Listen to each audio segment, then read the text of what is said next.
Good afternoon, good evening all. Thank you for joining me again. Welcome. Part 2 of the Discworld. Thank you guys. I really appreciate it. How is everyone today? Hope you're having a good Sunday. I can't believe weekend's nearly over already. Let me say hello to everyone and then I will introduce my special guest today. So we have got Psychodwarf 9. Good morning. Yeah, it was good morning when you said it. Darth Haster, welcome. Samantha Joe, hello, my love. Colin P. Smith, good evening. Edward Schneider, welcome to you. Thank you for joining. Lord Thoth, hello, sweetheart. Let me scroll down, make sure I'm not missing anyone. Louise, hello, lovely. Generalissimo Jefe, good morning. Hello, love. Who else have we got today? Man, you guys were busy. Dee Dee Myers, hello. Naughty Monkey Olaf, happy birthday for yesterday. I hope you had a good day. Andrew Hoyle, welcome. Loki's Mornings of Mischief, welcome, boss. Thank you for joining. Keck44, I think we've got everyone, but just in case, I will keep an eye on the chat. Thank you, everyone, for joining. Yeah, as I said, part 2 of the Discworld series. I think today we're going to go into a little bit more detail on some of the books.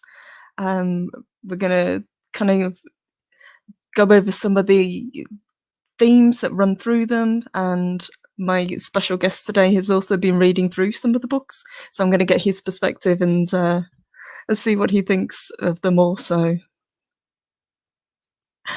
So let me bring him on. Everyone say welcome to Colin. Thank you for joining me. And hello, Chris Persia. And Sammy. Hey, sweetheart. Helps if I unmute myself, doesn't it? I was trying to do a share screen and I realised it was still muted. Oh. That's okay. We can sort that out after. How are you today, hon? Oh, not too bad. So, I should say, nearly the end of the weekend again. Yeah, it's gone quick. It really did. And a big day tomorrow. Quite a big day tomorrow for some people. 23rd of November. Yes. 1963. 23rd of November. A certain TV show dropped. Ah, was this a certain British TV show that dropped? Certain quite well-known British TV show that people might have heard of. There is nothing wrong with a police box. Oh, so it's a big day for Doctor Who fans tomorrow. That's what you're saying. Yes. Well, oddly enough, of course, at the risk of being slightly screwed, it was actually it had to be repeated because of something that had happened. I suppose one has to, was probably slightly more important at the time, the day before, which was, of course, the 22nd of November 1963, and our American friends will know exactly what that was. Yes, I think we kind of touched a little bit on that yesterday. Yeah. Hello, Kai. Welcome. Thank you for joining. And Jeff says, love your new avatar. It's awesome, isn't it? I wish I could actually remember what exactly the line there is, but let's put it this way. That's from Guards. It's from the first book. Yes, he is holding a dragon. Yes, he is smoking a cigar. And yes, he is basically quoting Dirty Harry. He is, yeah. I think if I remember correctly, Terry wrote it actually in Latin. So it's the Latin equivalent of Make My Day Punk. Yes. He's doing the whole thing. He's doing this is such and such, the dragon. It's a swamp dragon. It breathes fire. Now, I don't know if it's breathes or it's fire or not. Do you feel lucky? Yeah, it's literally the 44 Magnum speech, but with a dragon instead.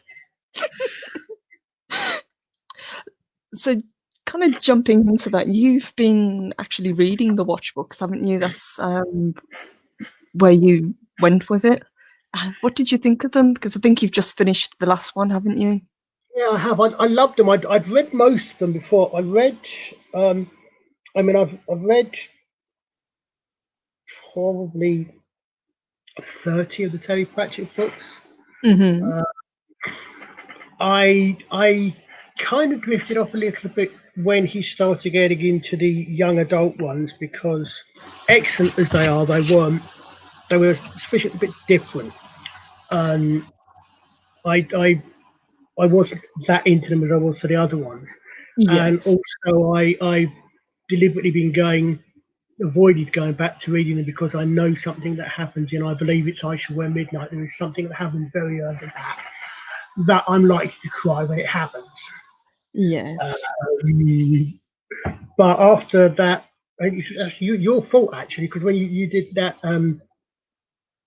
slightly unimpressed stream about about the watch, I decided I thought I'll get back into read them, and I just read through the watch novels, Mm-hmm. and I discovered to my surprise I actually not read Snuff I hadn't read before. The last one obviously came out after I was reading other things. Yes. Snuff isn't really one that I'd recommend to people because it's one of his much later books, and by then his Alzheimer's and dementia had taken hold, and you could see it having an effect on his writing. Yeah, there's also I noticed in that a couple of very quite heavy themes in there, particularly with regards to goblins, which I don't remember being mentioned in this world before. And there was just a couple of things with that. Very good, very powerful story, but a bit certainly a bit dark if you're used to the more lighter weight Discworld novels. Yes, I would probably put Snuff and Night Watch as a couple of the darker ones that he did. Those were a lot more serious, and they were dealing with a lot more serious subjects. Especially if you compare them to the much earlier books, which are just straight up parodies and satire of the fantasy genre, really.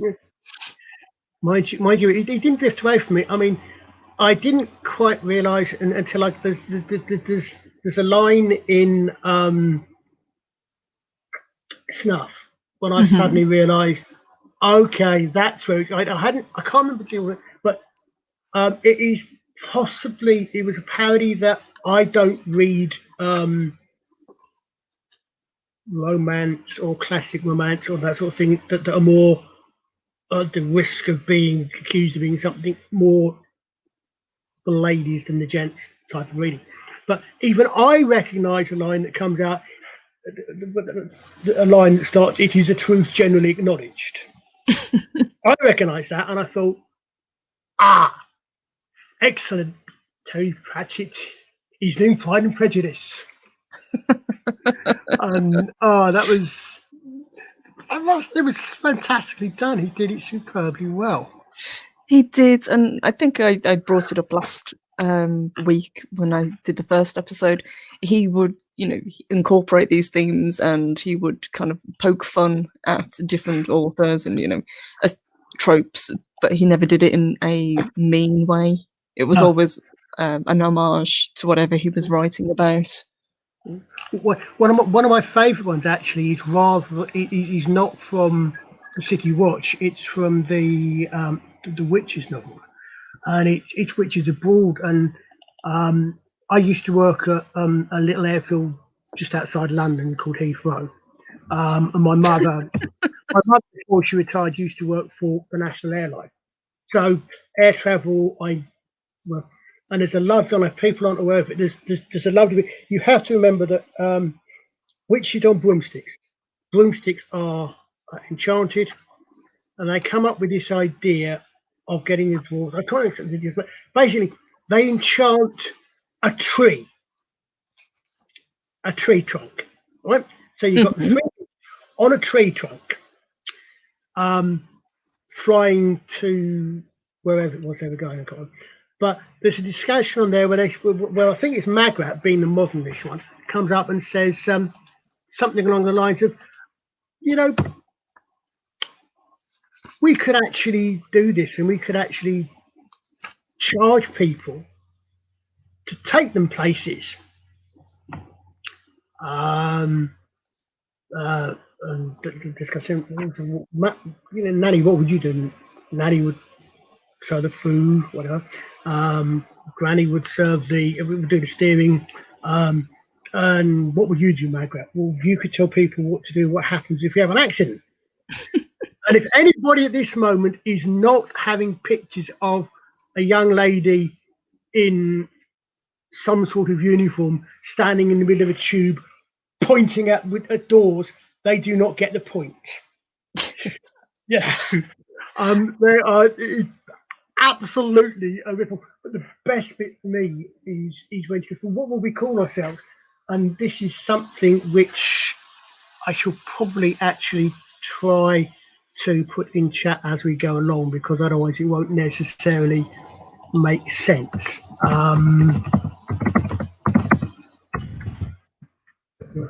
Fair protection to this. One of the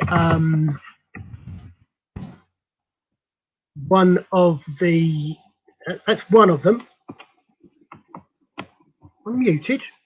Am I? No, you're fine. Right, right. Broomsticks Airborne.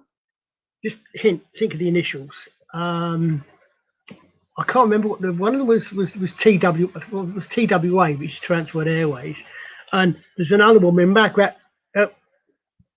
goes, Virgin, and Nanny interrupts her halfway through. Going, literally, she's going, and yes, everybody can work out what that one was. But it is so typical of Terry Pratchett. I think it is so typical of Terry Pratchett's sense of humour. Yes, and I think that's if you haven't read him before, that's will come as a shock to some people, just how kind of broad his knowledge actually was. I think he said it many times himself. He didn't actually go to university. Everything he learned basically by being a journalist, by being a father, by being a husband, by doing rather than learning academically. And he said that just suited him. That's just how he did it. He just absorbed things, and everything he knew he kind of incorporated into his books later on. Yeah, indeed. It's I'm trying to unfortunately I couldn't do what I hoped I was going to be able to do, so you brought up the witches, and I've got to admit, the witches, at least Granny Weatherwax, who is technically the leader in commerce of the witches, although they wouldn't really say she was the leader, because in their mind all the witches are leaders. She's probably my favourite character. Exactly, yes. She's the leader they haven't got. Yeah, she's definitely my favourite. Let me bring that up, because you've brought up a really cool picture. I've actually got this print on my wall.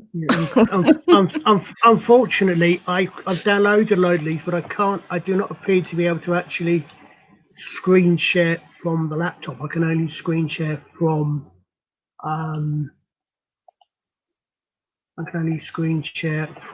the web itself. That's okay. Because what I have got is got one of those ones of Granny herself. Hold on a second.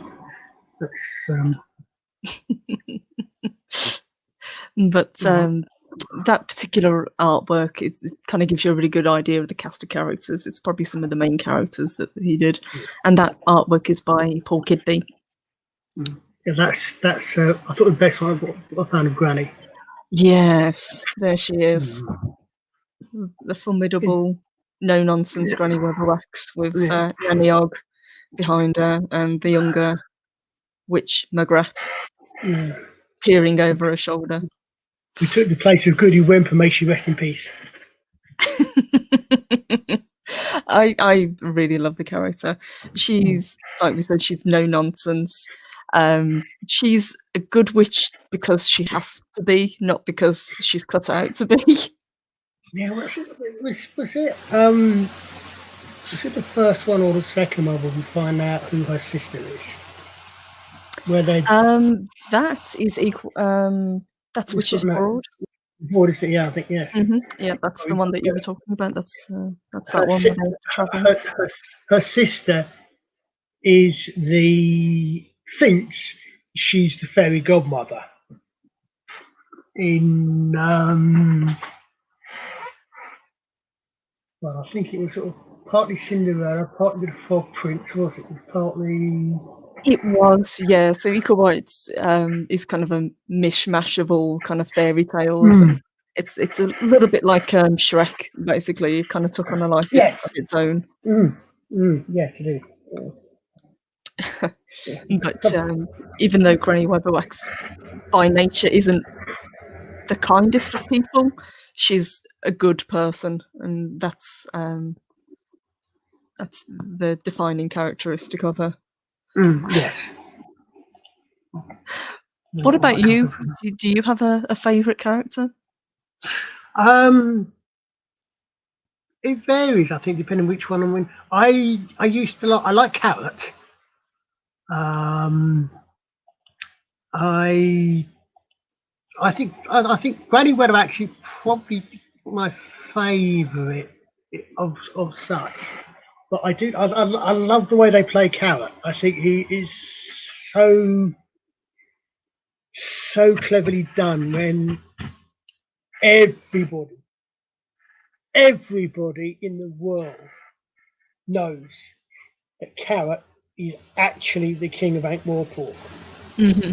And there's a superb line in there somewhere where someone says that that the city has survived good kings and bad. It survived bad leaders. It survived indifferent leaders, but it's never had to try to survive a good king.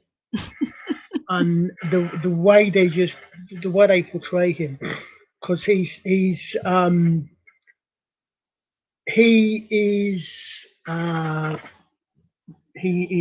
6 foot plus, built like a brick outhouse, and he's a dwarf by adoption. By adoption, yes. It's fantastic. It's excellent because he's basically your standard foundling. He's found as a baby and raised by the dwarves, and he thinks he's a dwarf until it comes a terrible surprise to him at the beginning of Guards that he's actually not. That his mother had his parents had him by adoption, as his dad puts it, and his dad is the king, which is basically the leader of the mind, because dwarves are.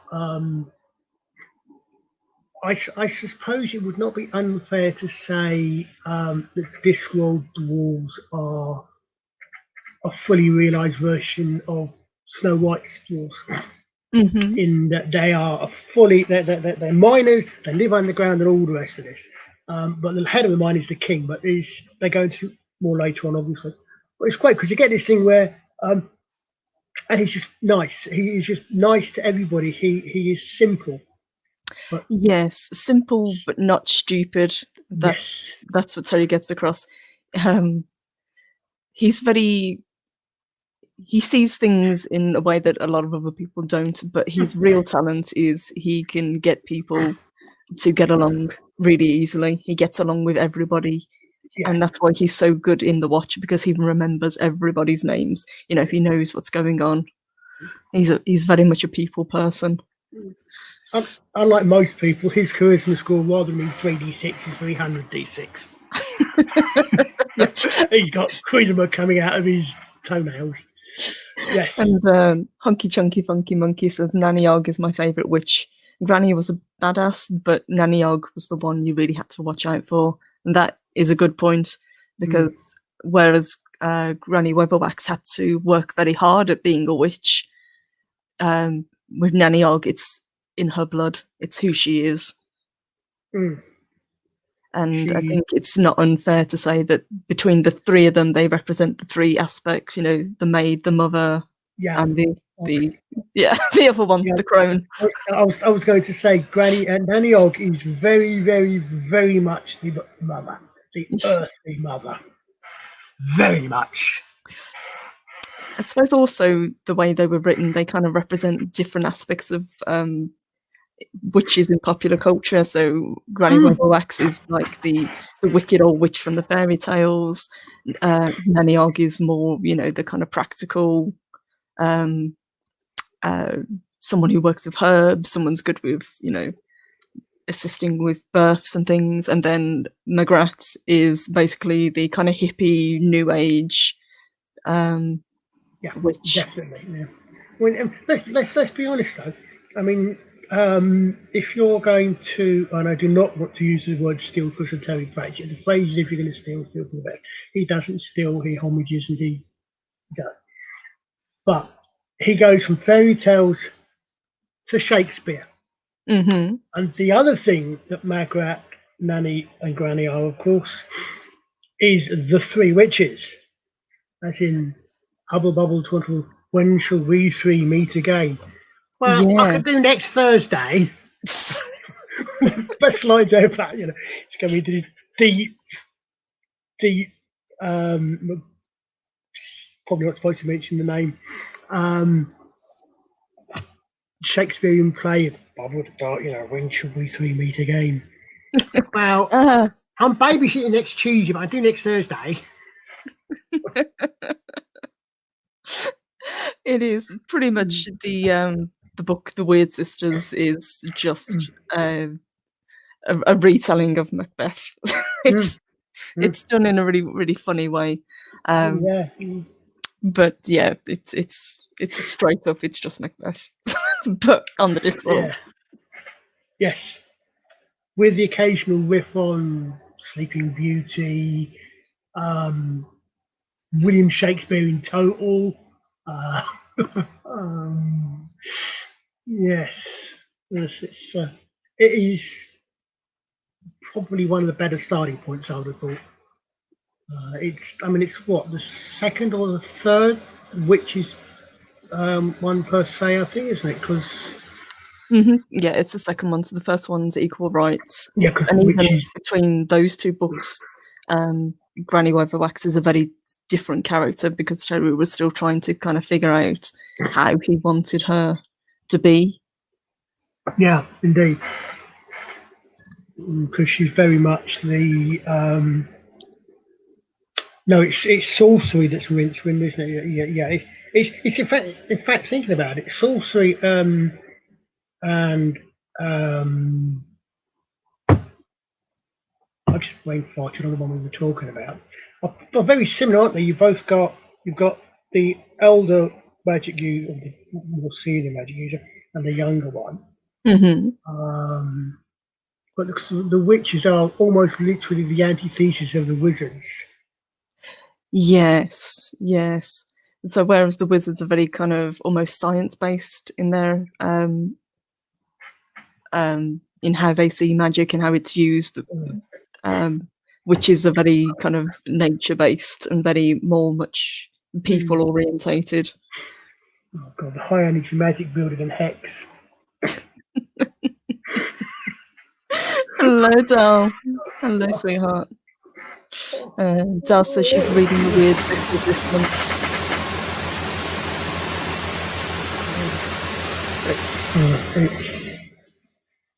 It is. I mean, he pastiches the whole lot, and he does it so very well. And there's. I mean, I think one of my favourites as well is things like the dedication to guards, which is something along the lines of, because I couldn't find my copy of that, of dedicate, whatever their name may be, they're dedicated to all those whose job is to rush in and be slaughtered by the hero in the third act, or something along those lines. I might have that. It's actually, there it is. Let's see if it's in this book, because I've actually pulled off my shelf the book of quotes. Oh, right. So probably isn't. So, No, it's not. So that's okay. But I know exactly what you mean. Pratchett sort of doing that. What was actually one of the refreshing things in the Austin Powers movies, where he humanized the villain, the red shirts. You know, like Yes. where you get where he kills off one of the guards, and then later on you see him talking about him. He was coming up with time or whatever it was. That's the whole point of guards is the guys who's only there in the background suddenly become the heroes. Yes, it was kind of just.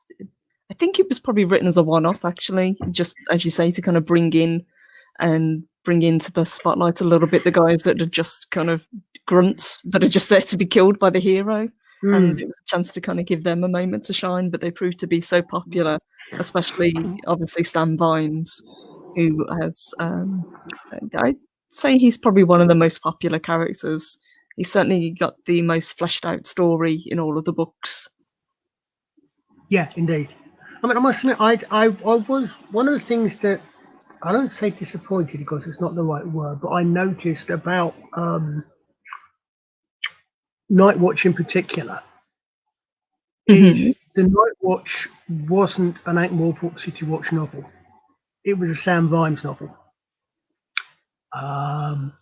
And the City Watch are there for the first part, they're there for the last part, and for 80% of it they are, well, apart from younger versions of their characters, they're not theirs, you know. And in fact, Snuff's a little bit the same, but maybe that's how Sir Terry does it with the slightly heavier ones, perhaps. I mean, there's more I of them think in Snuff. so. Yeah, he seems to, with the kind of more serious novels, he will pick one particular character and then kind of make them the focus of that particular story. But I think at least with those two books it worked really well because Sam Vimes by then was fully realised as a character. So it was nice to kind of have a little bit more background to him. Oh yeah, to find out why he is the way he is. Oh, I agree. It's just it was. Hold on. It stood out. I thought for me that that he was there and no one that they were the only ones there. Yes. I believe it actually made someone said they made their brain bleed. It made my brain bleed when I tried to look at this. Oh, I've seen this before. I'm going to pull this up, guys, and see if you can follow this. Because I can't. So this is supposed to be the reading guide that's recommended.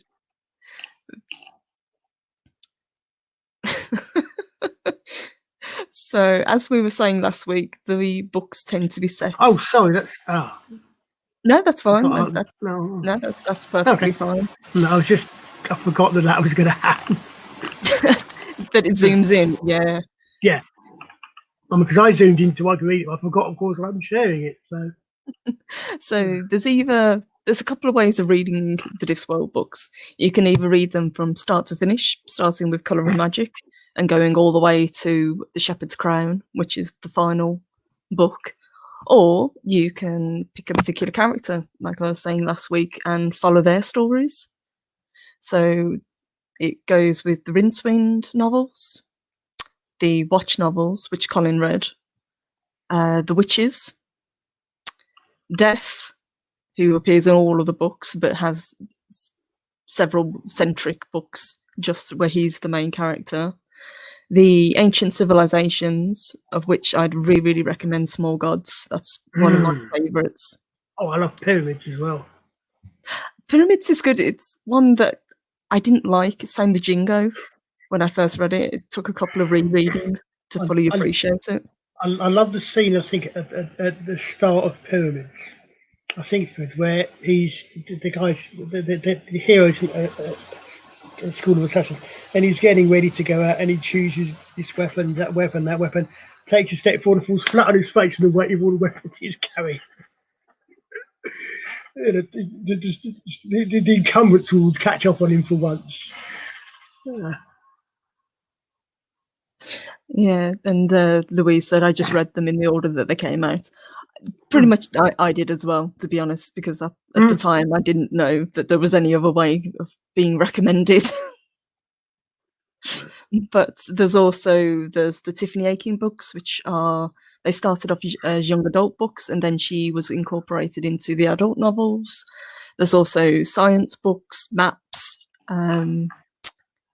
What else is there? There's the diaries, but they're more kind of little snippets of information that they're not really anything that you would read. And then there's the books that don't really kind of have anything to do with the Discworld as such, but it's still a Pratchett novel. So books like Nation, Dodger, his early books. He did a few early sci-fi books, The Dark Side of the Sun. Yeah, I think that my copy. I think that was my first one. My copy of The Dark Side of the Sun has got a completely different type of character. It's so old. It's not got a Kirby character. It's not got a Kirby cover, and there is nothing whatsoever in The Dark Side of the Sun that you would think was written by the same author as the Discworld novels, simply because it's a science fiction novel. Mm-hmm. And Tenerife brings up Truckers, Diggers, and Wings as well. Yes. The Bromeliad. The Bromeliad, yep. And Carpet People was actually his very first book that he wrote, which was a children's book. Mm-hmm. And yeah, he did kind of dabble in sci-fi down. I don't really recommend them because they're not great. It was fantasy where his talent was. But they're definitely worth a read if you like his book.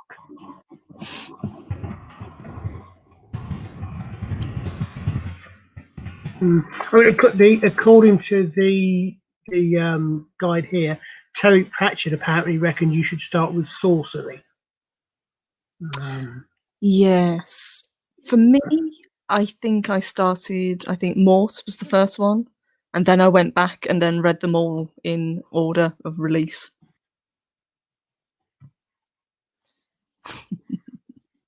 Yeah, I can't remember. Well, I think I started with Colour of Magic and just went on as they came out, and then go back and reread for a particular theme, shall we say?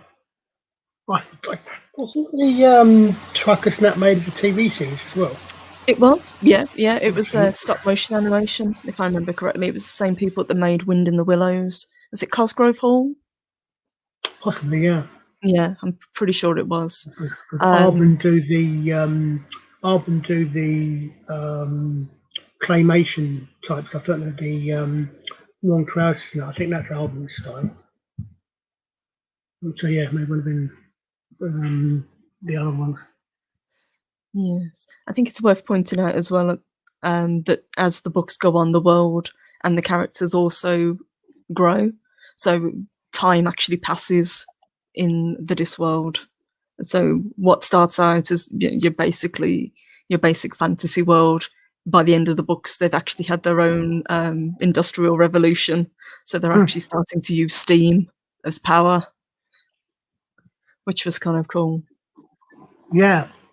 Well, I saw somewhere. I think it was on an interview about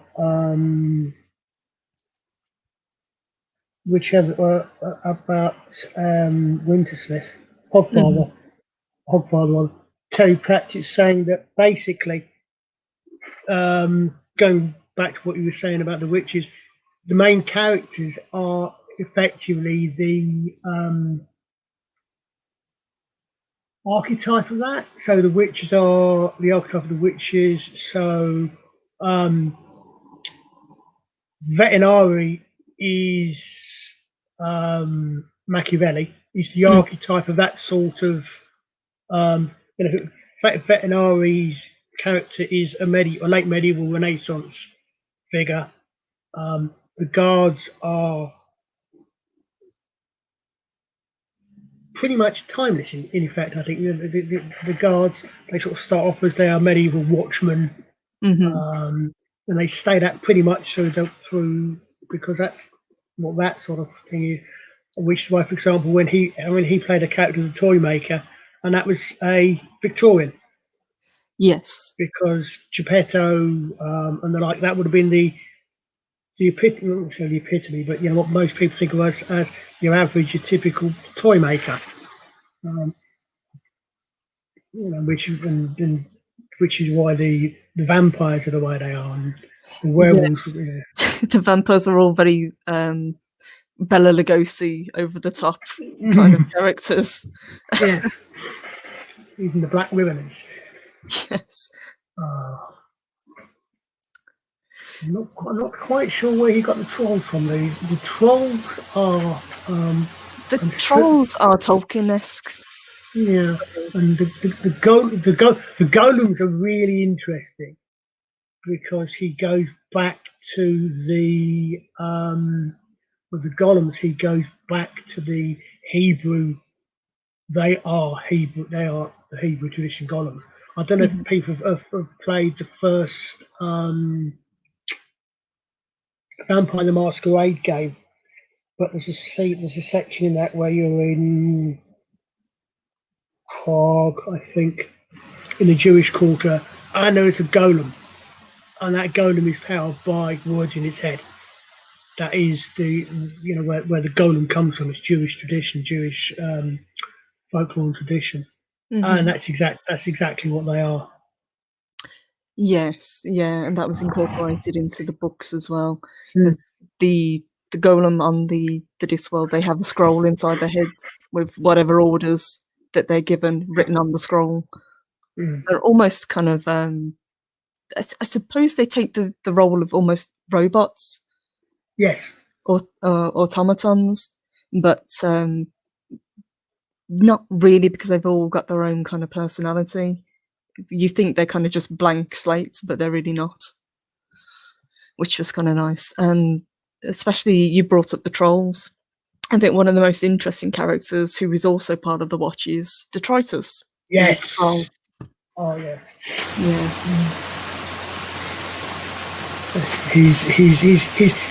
His little personal weapon, a siege crossbow.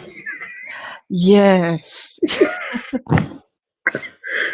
Doesn't so much destroy things as they turn into it atomizes.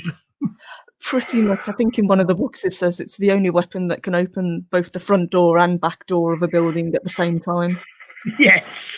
Oh. I don't know where he got the idea from the they get smarter the colder they get, though. I thought that was a really, really clever idea, that they're a silicon-based life form. Yeah, I think that goes back to Tolkien as well, because if you think of Tolkien's trolls, they in sunlight they turn to stone. So I think it's along those kind of lines. Maybe. Yeah. But Detritus as a character is one of the kind of more endearing ones, because he starts out, he's kind of stupid, and you don't really kind of think he's going to amount to anything. But as you say, get him in cold weather or somewhere where his brain can kind of kick into gear, and you realise he's not stupid at all. No. Hunky Chunky Funky Monkey is absolutely correct. He started off as a bouncer at the Broken Drum. Yeah. I think he's actually called a splatter, if I remember correctly. He's like a bouncer, but he actually throws harder. And as the books progress, he becomes a very successful officer in the Watch. It's what I find. One thing is interesting is the turning point in effect there. And it's weird in this day and age, rereading the books, it's sometimes difficult not to sort of start seeing things that are not there just because of because what you knew would be put in something current day and age. But when they start bringing in, and one of Vimes's complaints is that the Watch starts off, Night Watch starts off with 3 of them, and then Carrot comes into there's 4 of them. And then he's forced to bring in minorities the trolls and dwarves will start with. But one of the great things there is you get that, and the trolls and the dwarves are sort of like elves and dwarves are supposed to be in a lot of fantasy, where they just races butt heads and go together, and they just go at each other, especially around Coombe Valley Day. But then you get Detritus, get something, and then you get Detritus and Cuddy the dwarf, and there is a point towards the end of, it's going to be what, Men at Arms, I think, isn't it? When an event happens and Detritus changes because of that event, and he realizes something that's been going on. That is almost the Detritus Cuddy is almost a begrudging buddy cop pastiche, isn't it? It is, yeah. It's obviously there's a huge rivalry and anonymity between dwarves and trolls, and that again, it's kind of picked up from Tolkien and, as Dal said, Icelandic legends and that kind of thing. But yeah, it's kind of cool to see the two sides kind of come together and put the differences aside, especially with Detritus in the Watch. He works quite closely with another character called Cheery, who is a dwarf. Yes. Cheery is not a bloody Vulcan elf. No, Cheery is not. And I think that's going to be one of the main sticking points for when we do review the Watch, how kind of wrong they got this particular character. That's missing the entire point of Cheery. The entire point of Cheery is that dwarf culture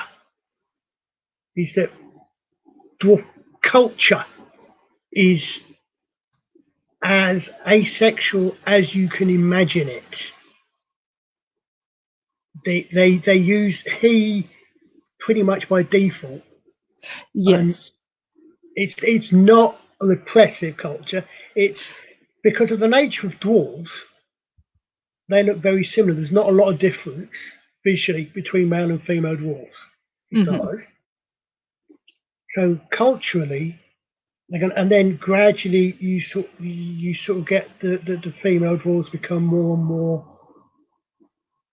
what we as human beings think of as female and feminine. Yes, yeah. So it's not that there aren't female dwarves, it's just that because of the culture, it's just how it is. And Hunky Chunky Monkey is right. Cheery was the first openly female dwarf who identified as a female.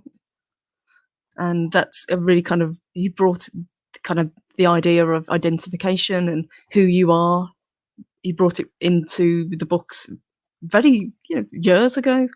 But he did it in such a way that it was easy to understand. It wasn't patronising to anybody. And I'm just going to bring in another guest, Colin. Okay. Huge welcome to the boss. Hello, Stone Loki. A Sunday. Loki's on a Sunday. Holy crap. What is wrong with the world today? Let me ask you a question real quick. How many more of these Discworlds are you going to do? I was thinking of doing 3. So the third one will be on media. Okay, well, I have got something for you. Let me don't share this right away because I've got okay. Let me see here. I'm gonna close that. We are going to share, and I've got to share audio. I'll make sure I don't screw this up. Let's see. This is a little present for you for your last one. I'm sorry that I didn't even think about this before now. Hopefully this doesn't get you in trouble either. If you want to share that, if you want to use this, you can. If thank you. You don't have to. But if you want, I shared a little. Yep, let me just add it to stream. Thank you, boss. Okay, so I just did this. Since you started. I was like, man, why didn't I think of this before? So I'm gonna play this if you're okay with that. Yeah, please. Right.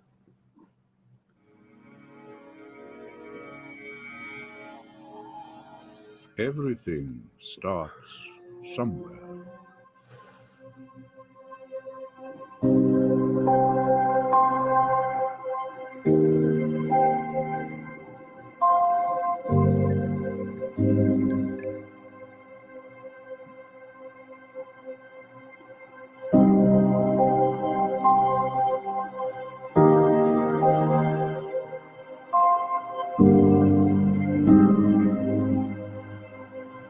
It is Christmas time. It is now.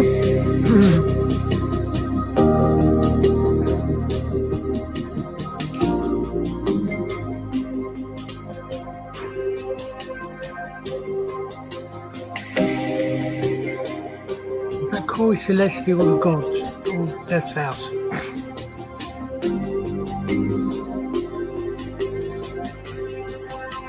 I love the way they did that.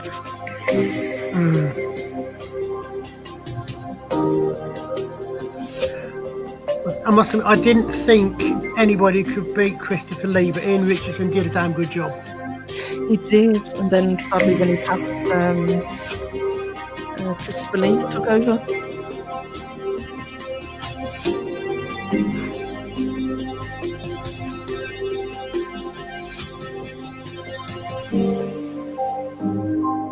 The auditors.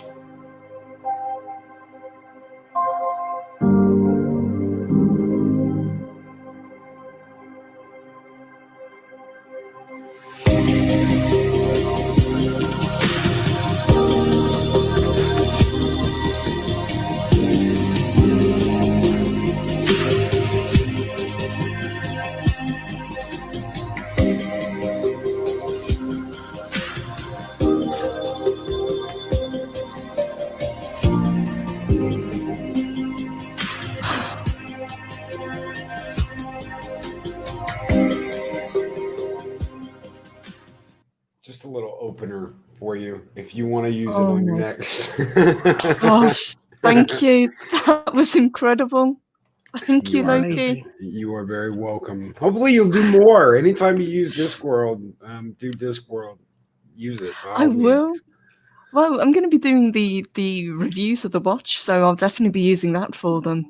Okay. That was amazing. Thank you. You Thank are so very much. welcome. You Merry Christmas, guys. Merry Christmas, Rise and Shine. Merry Christmas. Thank you. Thank you, Loki. And I'll leave you to get to the end of your review. Guys, have a great one.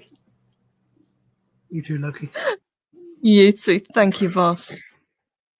Oh my gosh, that was amazing. Yeah, wow. It was. Thank you, Dal. Pastor, awesome. She'll have to do more now. I think so. With an opening like that, I'm going to have to. Yeah, definitely. Need to have something to tie to on a Sunday.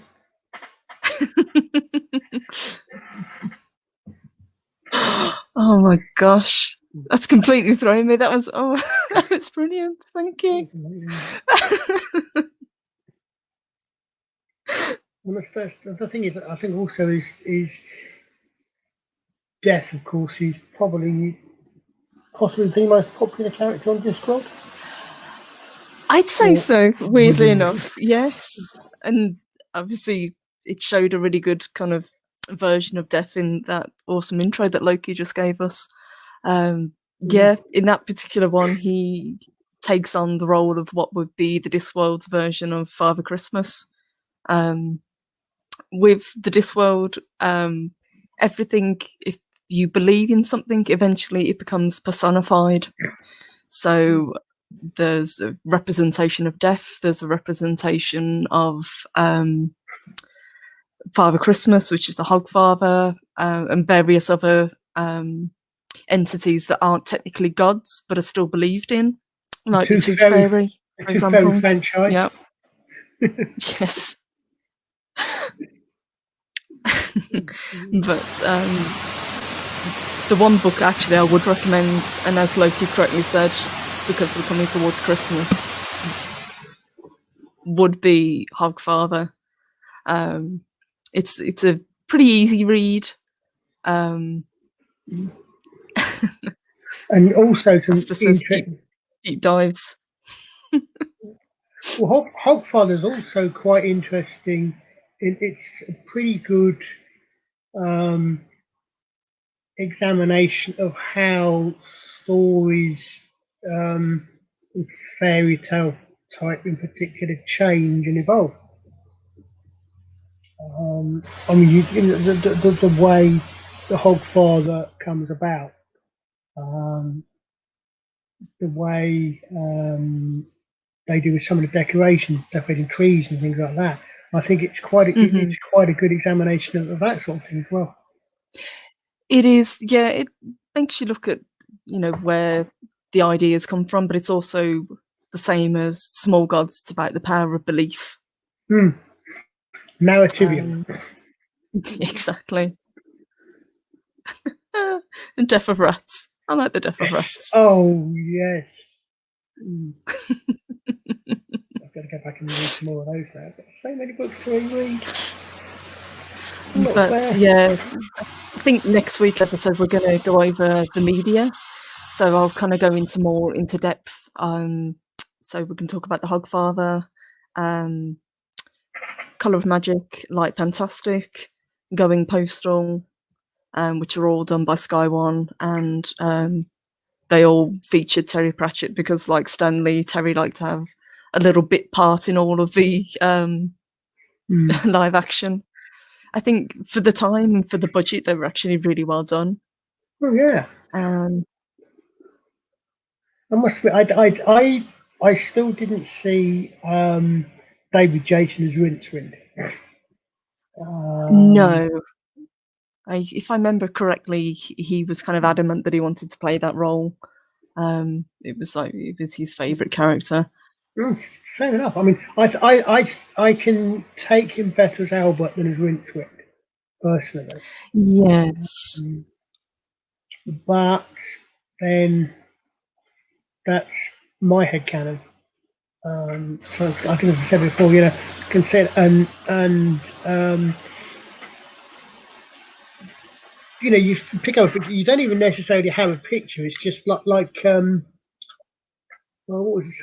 Some judge was reputed to have said regarding certain forms of erotic entertainment. I don't know I can't define it, but I know it when I see it. I can't necessarily bring up a picture of exactly what I think Rincewind, for example, looks like, but it's not David Jason, which is no shake off on the actor at all. He's a fantastic actor, does a fantastic job in there. It's not what I would have thought. But of course, that means I'm now going to have to go and rewatch all those as well. Yes, but that's kind of like what we were saying about Sam Vimes, and another monster said Samuel Vimes is his favourite Discworld character. In the avatar that you've got, he's drawn as looking very much like, as we were saying, Clint Eastwood, because that's how Paul Kidby sees him. But other people have said, various actors. Richard Dormer is playing him in The Watch, and he doesn't look terrible apart from the eyeliner. He looks ridiculous, and the costumes are steampunk for whatever reason. I think that's about one genre I don't think ever appeared in the Pratchett books that I can think of. Although possibly some of the later ones I haven't got around to reading yet. Maybe, I don't know. But Terry always saw him as Pete Postlethwaite, so it's kind of nice sometimes not to have the characters on screen. You can kind of conjure them up in your imagination. But I would recommend all of them, especially Going Postal. Had a really good cast. It's funny, I remember. I can't remember if it's in Jasper Ford's Tuesday Next novel, but there's a line somewhere about the author doing the easy work because the reader does all the hard work of actually picturing the characters in their head, which without disparaging the authors who, yes, they don't have the easy part, but it's a very good point. It's the author puts things down, but then as a reader, you interpret, which because there's a great line in I think it's, I don't know if anyone's familiar with the Jasper Ford's Thursday Next novels. Basically, the basic idea for that is that all fiction exists in a universe, is real, and the characters know they're fictional characters. It's quite complicated, but there's one line in that about Harry Potter being pissed because he now looks like Daniel Radcliffe. It's a reversal thing, but that anybody most these days thinks of Harry Potter, they are going to picture Daniel Radcliffe. And it's a very clever idea, I think, that he's done. Again, actually, he has some similarities to Terry Pratchett in some ways that sort of humour in some ways. Although he only most of his stuff is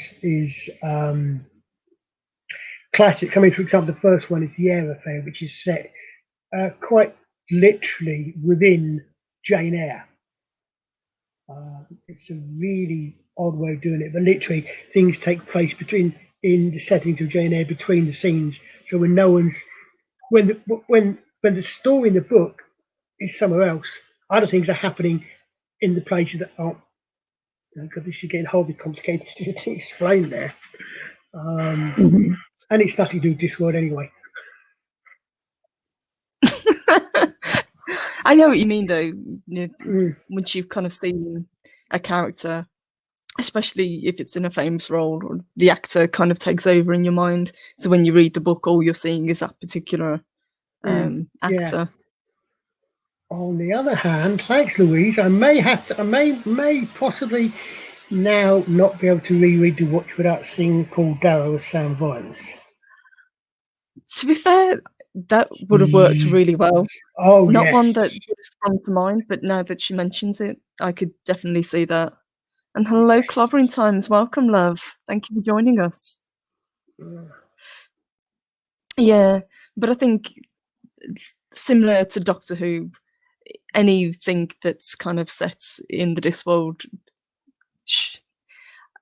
I don't know if it's because of the author or whether it's because it's how I've read it. I can't imagine any other actors other than British actors playing them. Now I know Richard Coyle was in Going Postal, and he did really well as Maurice von Lipwig, but it was a bit of a random choice. Yeah, I can understand why they would want to put American actors in some of these things because obviously want to sell them to the States. But there was a thing. I know you've not been. I don't think you've been that deep into Doctor Who recently, have you? But I've seen a couple of years ago, things like saying about recasting Doctor Who, and Peter Dinklage was mentioned as an interesting cast, with the caveat he's about the only American actor anyone would actually take.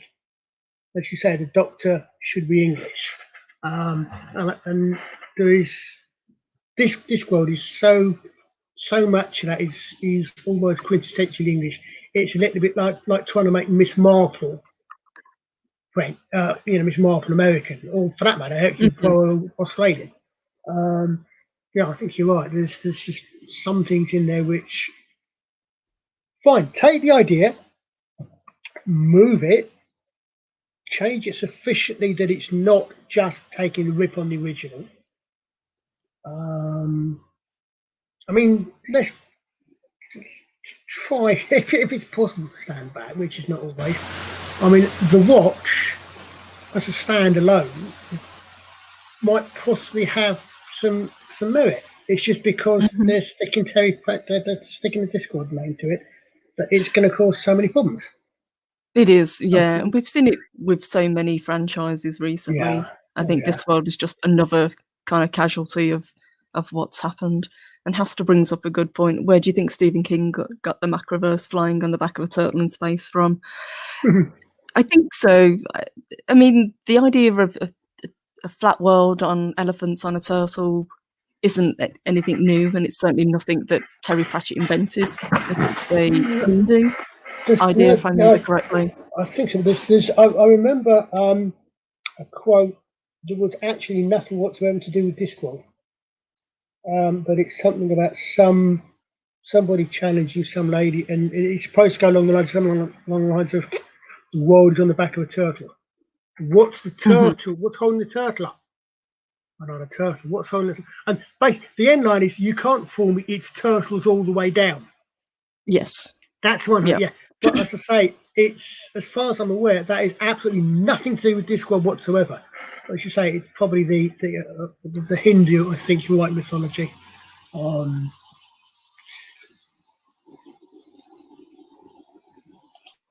Yep. Turtles all the way down.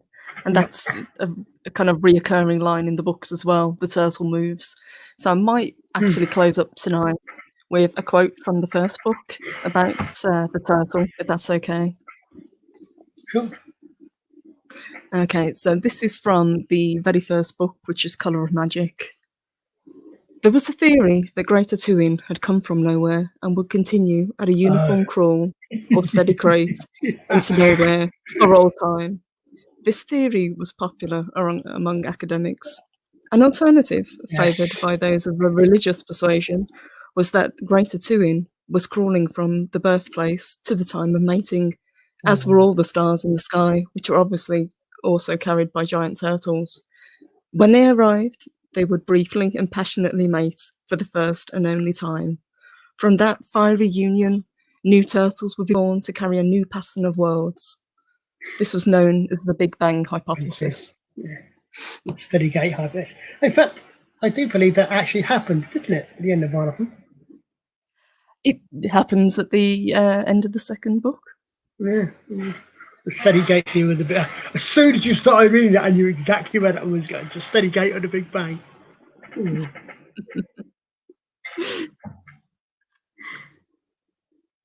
Oh my gosh!